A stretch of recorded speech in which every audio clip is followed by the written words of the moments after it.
look!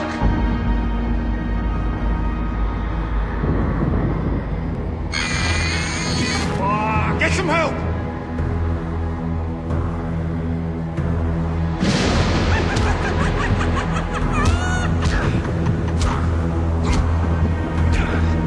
Get Dr. White down in the psycho section. Hey guys, it's Matt from IGN, and I'm here with the review of Manhunt 2 for Nintendo Wii, PlayStation 2, and Sony PSP. This will hopefully be a very spoiler-free review. I don't want to show you levels from later in the game, and I'm going to try to keep storyline elements out of this too. I don't think there's any secret that there's a lot of controversy surrounding this game because it's extremely violent, and also because it had to be toned down before it was finally released. Just in case you haven't been following though, Manhunt 2 is the sequel to 2003's PlayStation 2 and Xbox game, also very violent, and also a stealth action title. We actually refer to this game around the office as Splatter Cell because it does kind of feel like Splinter Cell in some ways, but it's over-the-top gore all over the place.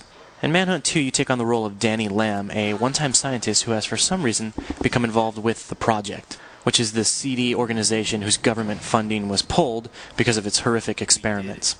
The title really begins when Danny wakes up and discovers himself in an insane asylum, really, and his only ally, this man named Leo Casper.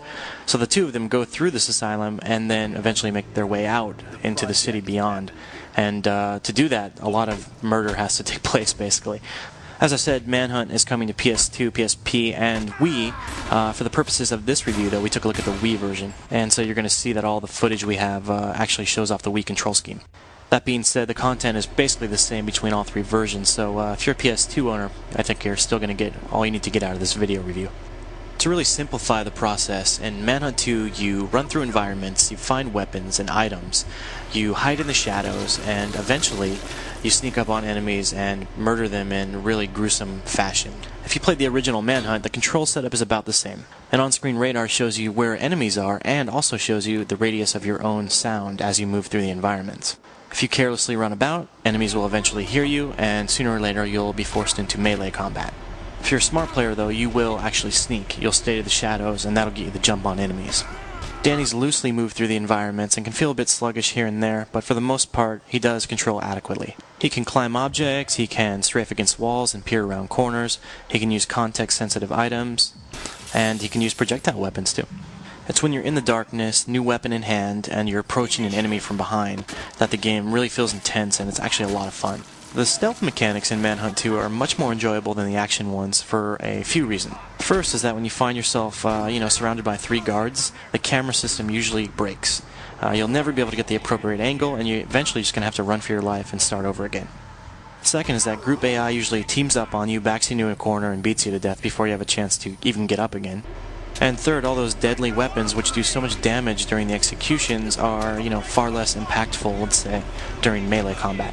The fact that the AI in the game hears you move around the environment and may respond to that is a really cool feature. But on the other hand, the AI is not so smart, as you can see in this video clip, which we're going to speed up to show you how it doesn't adapt at all to what I'm doing. When you sneak up on enemies and stay behind them, an on-screen meter will change from white to yellow to red, and these reflect the level of the gruesome kills you can perform, red being the most violent. Performing these executions is really fun and really entertaining. It's a payoff in the same way that performing fatalities in Mortal Kombat is. Unfortunately, Rockstar was forced to edit and really censor the game at the hands of the ESRB in order to get an M rating, and as a result, these executions aren't nearly as gruesome or violent, or quite as entertaining as they once were. In fact, I went back and played the original Manhunt in preparation for this review, and found that the majority of the executions in that game are now more violent than those in Manhunt 2. This is simply because you can actually see them. In Manhunt 2, these executions have been blurred and darkened and filtered to the point you can't even tell what's going on half the time. And there's a 3-second or so lag after executions in which you still can't see what's going on, in which enemies can approach and start fighting you. Don't get me wrong though, because the game is still very gory, and in some occasions it's even scary.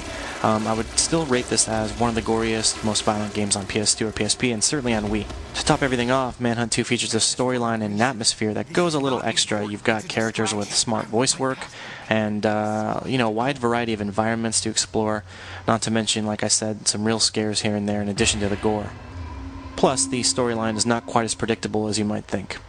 Clearly, Manhunt 2 is not a perfect game, but it is a good one, and if you're looking for something a little darker and a little grittier, particularly on Wii, where we don't see a lot of those games just yet. I would definitely recommend you check it out.